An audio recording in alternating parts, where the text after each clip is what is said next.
Bonjour à tous et bienvenue dans cette nouvelle vidéo. Comme d'habitude, nous avons un petit café et nous nous retrouvons pour parler films, pour parler sorties, pour parler cinéma et même plutôt cette fois-ci, et comme ces dernières vidéos, pour parler plateforme de streaming, car nous allons parler de la sortie sur Disney+ de cette semaine. Hier soir est sorti le nouveau Pixar qui est sorti directement sur plateforme et pas en salle. Je me suis précipitée pour le voir parce que je suis une grande fan de Pixar en tant que studio d'animation, même s'ils ont été depuis absorbés par Disney, et j'avais vraiment très hâte de cette sortie. Alors honnêtement, j'avais pas beaucoup d'attentes. J'avais hâte de découvrir le film, mais j'avais pas beaucoup d'attentes parce que les bandes annonces ne m'avaient pas particulièrement transportée, mais je l'ai vu et on va en parler.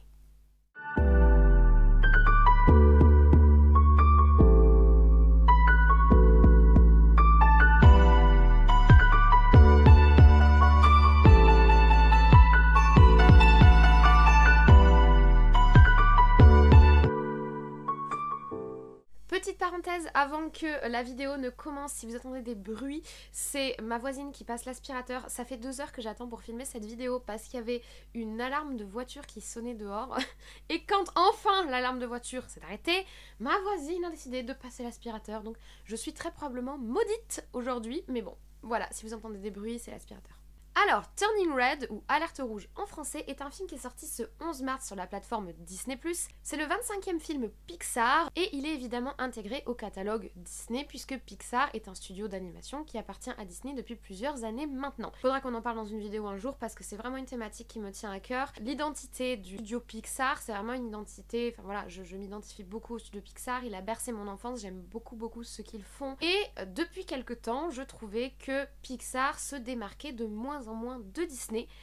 Or, ce dernier film me fait un petit peu mentir, il va falloir qu'on en parle. Alors, Turning Red est réalisé par Domichi. Alors, Domichi a travaillé pour Pixar depuis 2011. Cette artiste qui est sino-canadienne a notamment travaillé sur Vice Versa. Elle a également travaillé sur Indestructible 2. Donc, tous les derniers projets de Pixar, Vice Versa c'était 2015 il me semble. Donc, tous les derniers projets de Pixar, elle a travaillé dessus. Et elle a surtout réalisé le court-métrage qui a eu le plus de succès chez Pixar ces dernières années, le court-métrage Bao. Je sais pas si vous l'avez vu, mais franchement, je vous le recommande, il est excellent. Et c'est elle qui était derrière ce court-métrage. Ça lui a permis en 2018 de se faire remarquer et de pouvoir porter un projet plus personnel qui va être ce film Alerte Rouge dont elle est la réalisatrice et la co-scénariste. Il faut savoir que pour ce projet, Domichi a choisi de s'entourer d'une équipe quasi exclusivement féminine, hormis pour la musique. Donc on a des scénaristes féminines, on a des dessinatrices féminines. Vraiment, c'est vraiment une équipe majoritairement composée de femmes et c'est un choix volontaire de la réalisatrice. La première bande-annonce du film a été dévoilée en juillet 2021. Il y a ensuite pas mal de péripéties. Le film devait initialement sortir en salle, le dernier Disney, Encanto, est d'ailleurs sorti en salle. Cependant, avec la recrudescence du Covid-19 en fin d'année 2021, début d'année 2022, le film a été mis en suspens. Puis il a été officialisé en fin janvier 2022 que le film ne sortirait pas en cinéma et sortirait uniquement sur plateforme. Ce qui a été pour moi une énorme déception, ça l'avait déjà été pour le film Raya, mais pour le coup la situation de Covid était peut-être un petit peu plus sévère si on peut dire. Là, c'est vraiment une décision qui a été débattue, pas mal contestée, les cinémas étant ouverts en France comme aux États-Unis. Alors la justification de Disney, c'est que le contexte actuel ne permet pas aux familles, qui est leur corps de cible, de se rendre forcément dans les salles. Mais il y a aussi toute une polémique autour du fait qu'ils essayent de survaloriser leur plateforme Disney+, en y faisant sortir des exclusivités de ce genre qui ne sortent pas en salle. Après, il faut savoir que tout pays n'ayant pas accès au Disney+, comme nous en France par exemple, le film sort en salle de cinéma. Donc c'est vraiment une décision exclusive aux pays qui ont accès à la plateforme Disney+. La question se pose sur la réelle motivation derrière cette sortie uniquement sur plateforme de streaming. Voilà, le débat est ouvert, moi j'ai pas d'avis particulièrement tranché. C'est sûr que la situation de Covid a fait prendre aux studios de cinéma des décisions très différentes ces dernières années, compliquées, etc. Mais c'est vrai que là, pour le coup, après la sortie de Encanto, je pense qu'il était acquis pour tous que les films Disney recommenceraient à sortir directement en salle, et c'est pas le cas pour ce Turning Red, donc c'est vrai que ça peut poser question, et que c'est un petit peu fait polémique au moment où ils ont annoncé, donc fin janvier 2021. A savoir pour terminer avec les actualités du film que le 28 février il a été annoncé que le film Turning Red ne sortirait pas en Russie ni en salle ni sur les plateformes ou quoi que ce soit du fait de la situation actuelle. cela étant considéré par Disney comme une espèce de réponse aux actions récentes et à l'actualité récente autour du pays, la Russie. Donc on voit que dernièrement, la sortie de ce film a pas mal posé question, que ce soit à travers la situation sanitaire ou la situation géopolitique, et qu'on voit vraiment à travers du coup ce Turning Red et les décisions qui ont été prises par la franchise Disney, les leviers qu'ils peuvent avoir de communication ou les leviers d'engagement et de messages politiques que peut avoir une entreprise comme Disney Pixar. Alors avant de vous parler du film, j'avais un petit peu envie de vous faire un retour sur le studio Pixar et son identité. Alors il faut savoir que le studio Pixar, moi j'ai grandi avec, pour moi c'était Toy Story, etc. Et depuis environ 10-15 ans, le studio qui d'une manière générale se concentre sur des thématiques autour de l'enfance, rentre de plus en plus dans des thématiques beaucoup plus émotionnelles, où on va travailler sur la relation entre les enfants et les parents, sur le fait de grandir, l'identité, la quête d'identité, la compréhension de soi, vraiment dans cette période charnière qu'est la fin de l'enfance et le début de l'adolescence. C'est vraiment un cœur de cible des thématiques des films Pixar, ainsi que de leurs courts-métrages d'ailleurs, qui sont disponibles sur la plateforme Disney+, si jamais ça vous intéresse. Moi j'ai toujours adoré les courts-métrages Pixar, j'ai même plus d'affection pour les courts-métrages que pour certains films, mais c'est vraiment leur cœur de cible, c'est ces émotions de fin d'enfance, début d'adolescence et tous ces changements, ces transformations, ces difficultés relationnelles qu'on peut avoir dans cette période de notre vie. Donc ça a été abordé récemment en 2021 avec le film Luca, qui aborde un petit peu, on a un jeune garçon qui vit des transformations, qui va commencer à s'éloigner de ses parents, qui va rencontrer son premier groupe d'amis un petit peu fusionnel, donc on voit vraiment les thématiques de l'adolescence. Ça a déjà été abordé dans des films comme Rebelle par exemple en 2012, où on est vraiment sur la relation mère-fille et les difficultés que peut être cette relation mère-fille, les désaccords, les évolutions différentes, les transmissions de valeurs, etc. Le film Rebelle, c'était vraiment un film charnière par rapport à ces thématiques de relation à la parentalité et de relations entre enfants et parents. Évidemment, en 2015, on a eu le film Vice Versa qui a été, alors moi ça a été un énorme coup de cœur et qui a été vraiment... je pense que le film Vice Versa illustre vraiment jusqu'où peut aller Pixar dans sa volonté d'être dans une espèce de démonstration et de décortiquer nos émotions, puisque Vice Versa c'est vraiment on rentre dans la tête d'une petite fille et on essaye de comprendre qu'est-ce que c'est que se construire à cet âge-là et quel bouleversement on peut vivre. Et le film Vice Versa pour moi c'est vraiment, c'est d'ailleurs un des meilleurs films Pixar de ces dernières années parce qu'il porte vraiment cette thématique, c'est très visuel, c'est totalement accessible aux jeunes comme aux adultes, puisque ça aussi, c'est vraiment une caractéristique du film Pixar. Le film Pixar n'est pas un film pour enfants. Bien sûr qu'il s'adresse à un public de jeunes, mais il y a toujours une double lecture pour adultes, ce depuis les Toy Story, depuis les Indestructibles, dans Vice Versa, dans Rebelle, c'est-à-dire que c'est un film qui s'adresse vraiment à une très très large gamme d'âge, malgré les thématiques qui sont plutôt liées à l'adolescence et à l'enfance, malgré le fait que ce soit un film d'animation qui pour certains empêcherait les adultes d'avoir accès à ce genre de contenu. Le cœur de cible de Pixar, c'est de parler à la fois à l'adulte et à l'enfant, de transmettre les mêmes messages mais avec différents courants, puisque pour qu'ils soient un petit peu pour que la communication parle à chacun dans les codes de chacun. Et c'est vraiment une grande intelligence du studio, c'est vraiment le cœur de sa marque de fabrique, clairement, que j'ai moins retrouvé dans un film comme Coco par exemple, même si on parle évidemment famille, relation avec la famille, etc. Et que j'ai eu l'énorme plaisir et la joie vraiment sincère de retrouver dans ce film Turning Red, donc Alerte Rouge. J'attendais vraiment ça en fait. Je pensais que j'avais pas d'attente pour le film, mais j'attendais de retrouver du Pixar. Et j'ai retrouvé du Pixar et ça m'a fait vraiment très plaisir. Avec Luca, je commençais un petit peu à m'inquiéter et depuis quelques temps, c'est vrai que je me posais des questions sur l'identité de Pixar, où est-ce qu'elle était passée. Et là, j'ai vraiment vu, alors peut-être pas une renaissance, mais réémerger l'identité et le savoir-faire et la ligne directrice de Pixar et ça m'a fait énormément plaisir. En parallèle de ça, les studios Disney de leur côté essayent de plus en plus ces dernières années de mettre en avant une grande diversité de cultures. Du fait déjà des mouvements d'ouverture aux cultures différentes et en plus du fait que Disney c'est quand même un studio qui est mondial et qui s'adresse à tous, notamment à un public américain et européen, mais pas uniquement, et donc il est important, apparemment dans les valeurs de Disney, d'être porteur d'une grande diversité culturelle. Et là, dans Turning Red, on va toucher plutôt à la culture asiatique qui est déjà mise en avant depuis plusieurs années. Alors, c'est déjà le cas avec Mulan évidemment, qui est un film de 98, donc c'est pas nouveau. Il y a eu le live action, donc la réadaptation version live de Mulan, que moi je n'ai pas aimé mais qui est sorti en 2020, donc là on a vraiment une mise en avant de la culture asiatique, plutôt une culture autour des légendes, on va dire. Le 5 mars 2021 était sorti le film Raya et le dernier dragon que moi j'ai beaucoup aimé et qui cette fois-ci fait plus écho à des cultures de l'Asie du Sud-Est, Thaïlande, la Malaisie ou le Vietnam. Et là aussi on était dans une approche un petit peu plus folklorique, on va dire. En tout cas, il y avait des codes visuels, il y avait des codes musicaux qui sont propres aux cultures de l'Asie du Sud-Est et on était sur une approche un petit peu plus folklorique. Là, dans ce film Turning Red, on va vraiment avoir un tournant. On va vraiment avoir un tournant puisque on va rentrer plutôt dans le quotidien et la vie d'aujourd'hui. On n'est pas vraiment, bien sûr, il y a une dimension folklorique et culturelle, mais on va vraiment avoir une approche qui va être tournée autour des musiques, de la décoration intérieure, de l'alimentation. On va chercher vraiment à parler à cette culture, on va dire, asiatique chinoise et à ces gens qui le vivent dans leur quotidien aujourd'hui et à la faire découvrir à ceux qui ne la vivent pas. Et c'est vraiment une marque de fabrique des studios Disney. On a aussi récemment eu par exemple l'intégration d'un héros asiatique dans le MCU avec Shang-Chi en septembre dernier. C'est vraiment une marque de fabrique des studios Disney qui actuellement essaie de diversifier au maximum leurs approches culturelles, on va dire de présenter à tous les publics quelque chose qui leur parlerait et qui ferait écho à leur propre quotidien. Moi, personnellement, c'est quelque chose que j'apprécie puisque j'aime vraiment découvrir d'autres cultures et je trouve que le découvrir par le dessin animé à travers des histoires qui ne sont pas forcément propres à ces cultures, c'est très intéressant. Et j'ai donc découvert avec grand plaisir le quotidien d'une famille sino-canadienne dans le film Turning Red, avec ses aspects un petit peu plus spécifiques, on va dire, à ces familles d'immigration chinoise qui vivent au Canada actuellement. C'est d'autant plus intéressant puisque Domichi, la réalisatrice, c'est ce qu'elle a vécu. Elle est une jeune sino-canadienne qui a grandi à Toronto, comme son héroïne Mei. Le film a vraiment une approche limite biographique pour elle, je pense. En tout cas, c'est ce que j'ai ressenti au visionnage. Alors, que nous raconte le film Turning Red ou Alerte rouge en français? Titre français horrible, je préfère Turning Red clairement, ou Devenir rouge, ça aurait été mieux, mais Alerte rouge, j'ai vraiment pas aimé.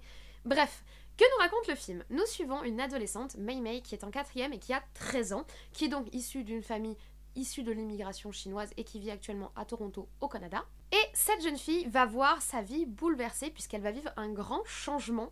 Elle va, du jour au lendemain, se mettre à se transformer en panda roux géant quand elle a une émotion trop forte. Donc c'est clairement une référence du coup à l'adolescence, au changement du corps, mais aussi, si on tire un petit peu la ficelle, on arrive rapidement au changement, on va dire, de type menstruel. Le fait de devenir rouge, de l'alerte rouge, des thématiques du panda roux sur une jeune adolescente de 13 ans, et les parents font d'ailleurs la référence dans le film, on va être autour des premières règles, du changement des corps, le fait que les émotions sont fortes et exacerbées, ça fait aussi écho à ça. Donc on est vraiment dans ces changements d'une jeune adolescente, d'une toute jeune fille, qui est un petit peu une fille à maman, qui essaye d'être parfaite, mais qui à côté a sa vie un petit peu secrète avec ses copines, avec ses fantasmes, avec ses boys band, etc.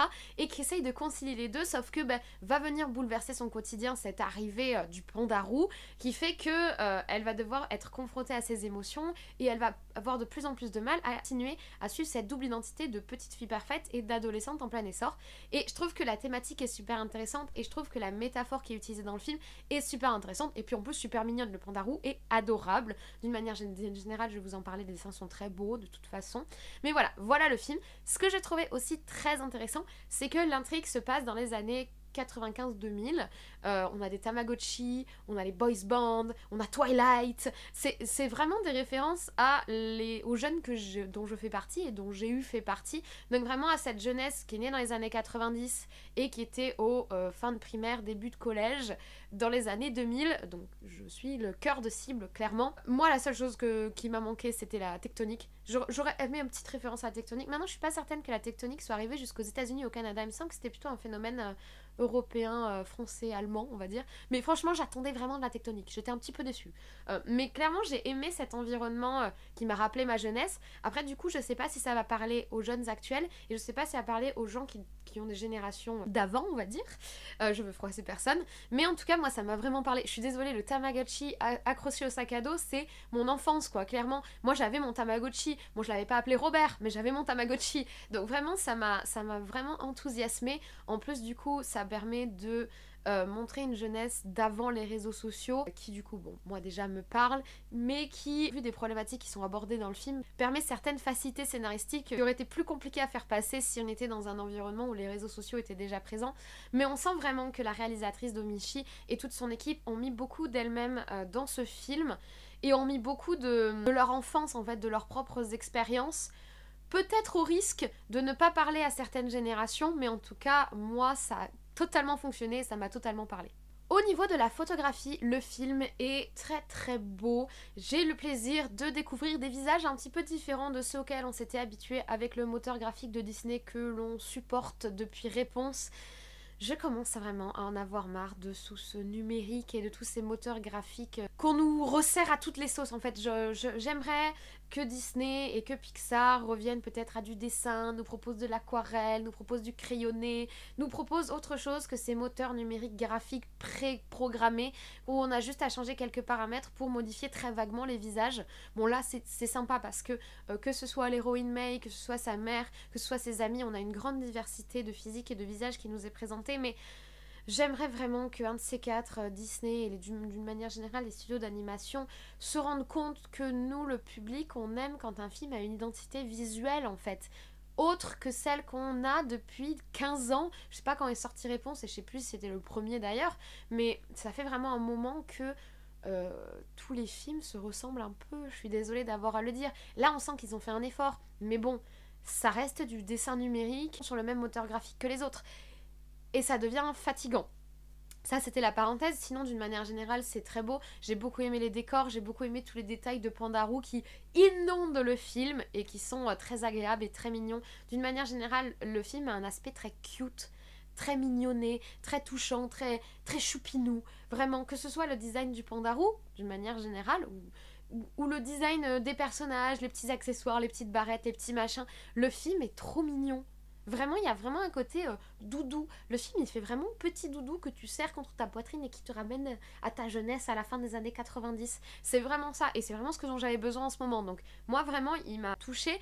Et visuellement, je trouve que le film est très beau. L'animation est comme d'habitude en fait, l'animation est fluide, les émotions sont belles. Il y a 2-3 moments stylistiquement qui sont hyper réfléchis, hyper beaux, dont un moment avec un flashback où on utilise des espèces d'estampes chinoises animées, ça j'ai trouvé ça très joli aussi. Enfin bref, il y a de bonnes idées, mais c'est comme d'habitude et du coup petit à petit plus on s'y habitue, moins l'effet est waouh quand tu découvres le film. Et ça c'est dommage. Là où j'ai eu l'effet waouh, c'est sur le soundtrack et sur la bande son. Alors évidemment on a une bande son très imprégnée de culture asiatique et de culture chinoise et j'ai trouvé ça hyper sympa. En plus elle est croisée, c'est-à-dire que quand on est dans les moments plus familiaux, on va avoir une bande son plus associée à la culture chinoise. Quand on est au moment avec Mei et ses amis, on va avoir des musiques de boys band clichés des années 2000. Et ça, j'ai trouvé ça trop fun. Surtout que la musique, elle te rentre dans la tête. Hein. À la fin du film, je la connaissais par cœur. À la fin du film, à un moment, il la chante.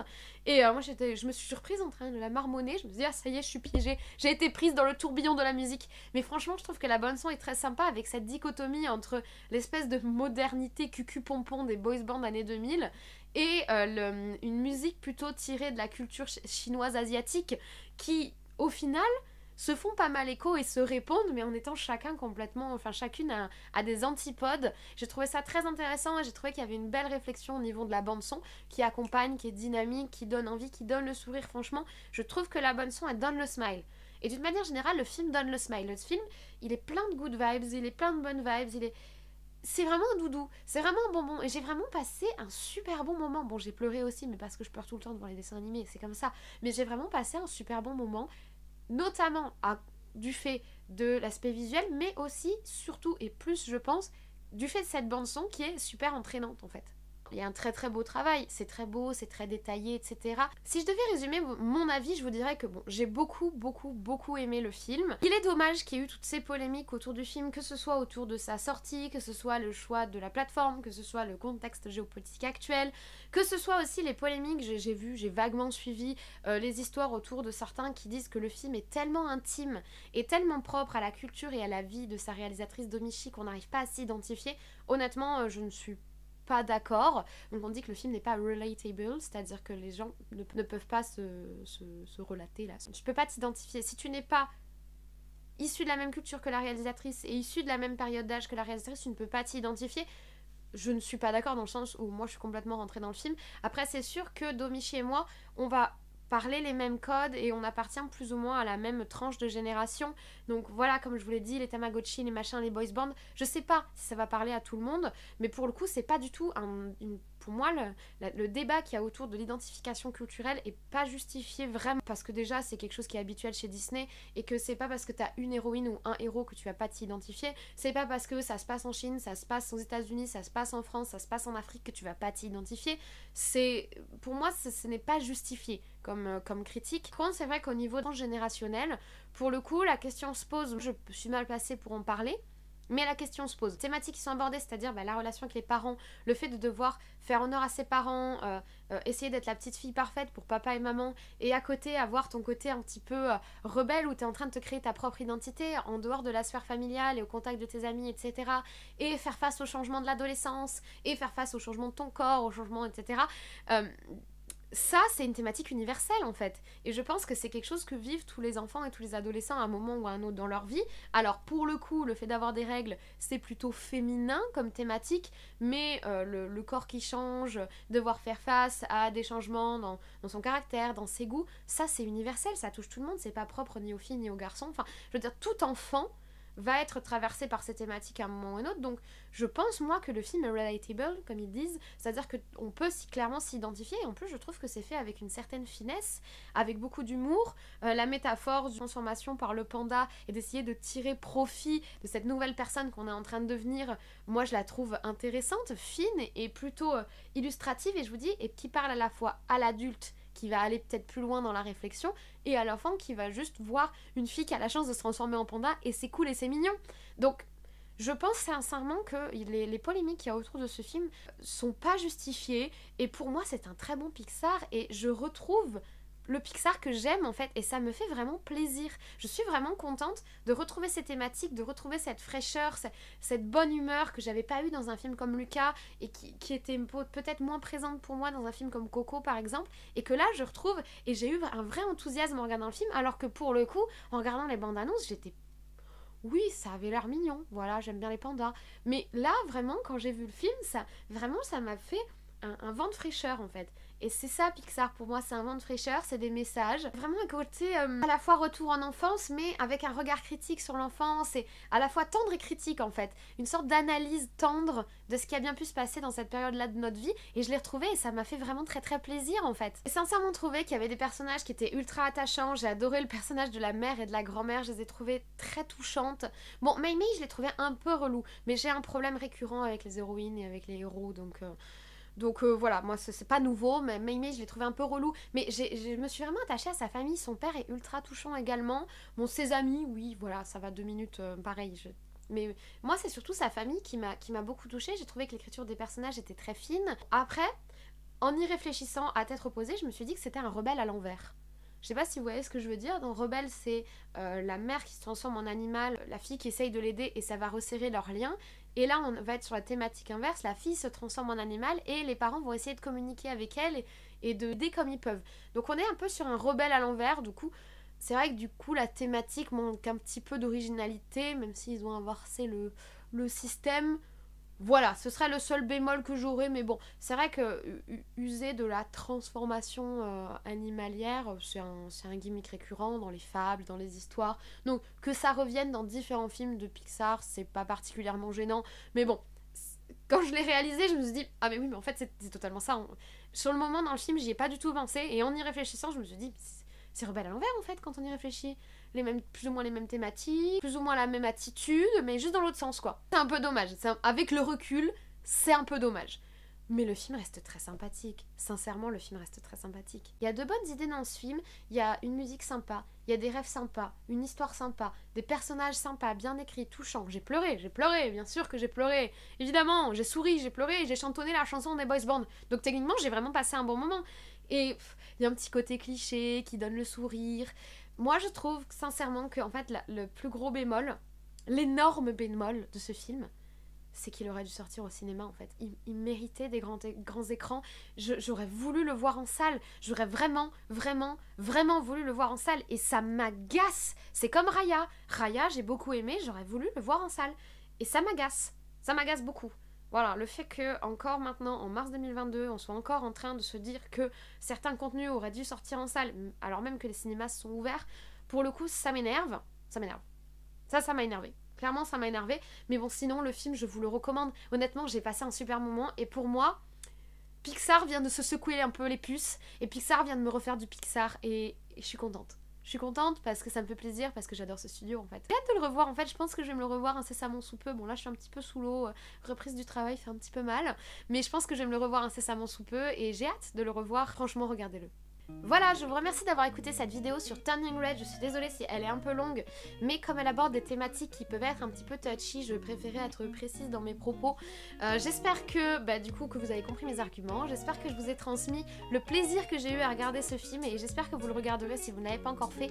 N'hésitez pas à laisser un commentaire si vous avez vu le film, si vous avez aimé la vidéo, si vous avez des réflexions ou des remarques à faire par rapport aux différentes thématiques que j'ai abordées, puisque je me suis un peu étalée dans cette vidéo. N'hésitez pas à vous abonner si ce n'est pas encore fait. N'hésitez pas à activer la cloche, comme ça vous serez tenu au courant des 3 vidéos, enfin des moments où les 3 vidéos sortent par semaine et des petits shorts que je sors aléatoirement comme ça quand j'ai du temps. Et écoutez, moi je vous remercie pour votre soutien comme d'habitude. Je vous remercie pour le passage des 1100 abonnés, ça m'a fait énormément plaisir, ça m'a vraiment donné le smile. Et moi je prends toujours autant de plaisir à vous filmer ces vidéos, donc continuons comme ça, voilà. En tous les cas, je vous souhaite une très bonne journée, une très bonne semaine comme d'habitude, de très très bons visionnages et nous on se retrouve très très vite.